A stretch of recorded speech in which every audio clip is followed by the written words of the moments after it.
Was the interception legal? International law versus blockade enforcement.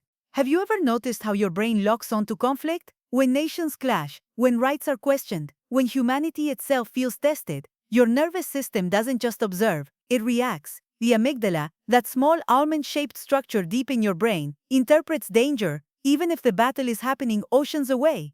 That's why stories like the interception of humanitarian flotillas matter to you, not just as a headline, but as a visceral question of justice, safety, and hope. And here's what the research shows. When we feel that a law or action may be unjust, our stress hormones spike, cortisol rises, sleep becomes shallow, relationships grow tense. Because injustice isn't just legal, it's biological. Your brain is wired to care about fairness. In fact, neuroscience calls this the inequity aversion effect. It means we are literally designed to feel pain when fairness is denied. So today we're diving into a question that goes beyond politics, beyond borders. Was the interception legal? What happens when international law, the laws of armed conflict, and the right to humanitarian assistance collide? And more importantly, what can this teach you about resilience, emotional regulation, and standing strong for your values in your own life? By the end of this journey, you'll walk away not just with clarity about international law, but with tools you can use to manage conflict, defend your boundaries, and reduce the mental toll of injustice.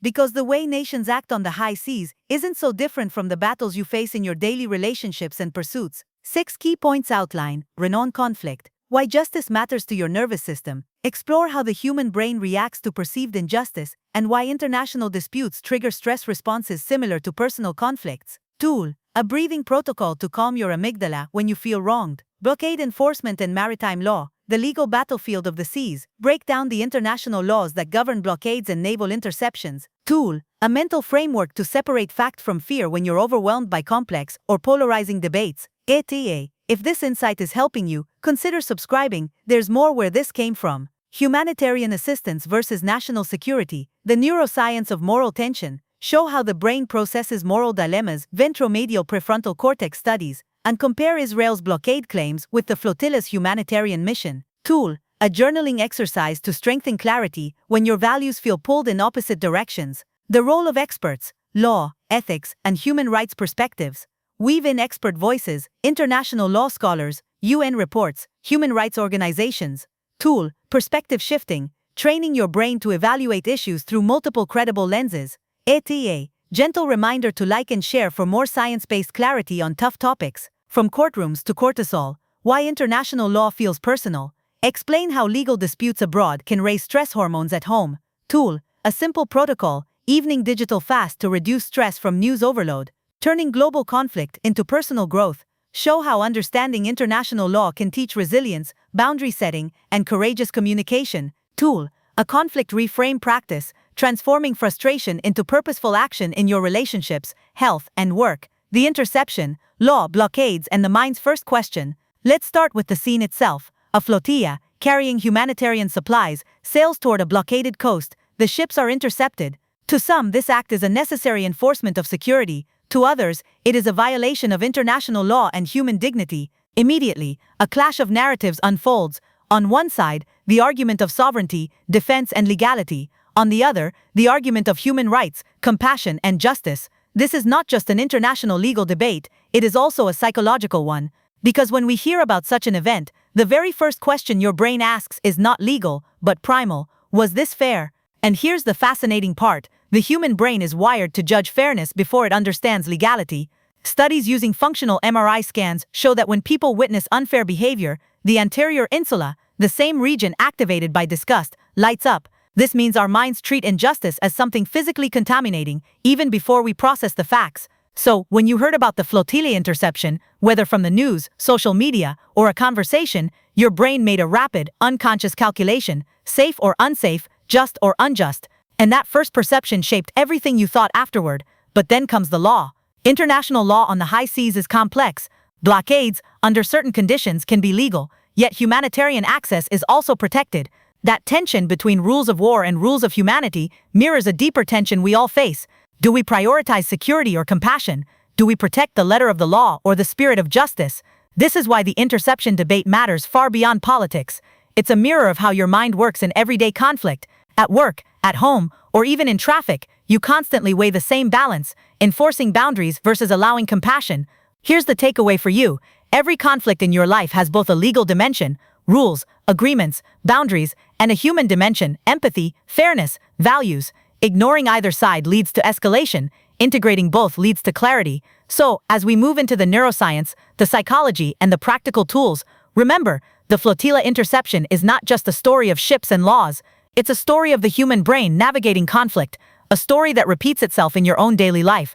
When you hear about an interception at sea, a blockade, or humanitarian aid being denied, it may feel distant, like a matter for governments, not individuals. But here's the neuroscience: your brain doesn't treat it as distant, it treats it as a personal threat.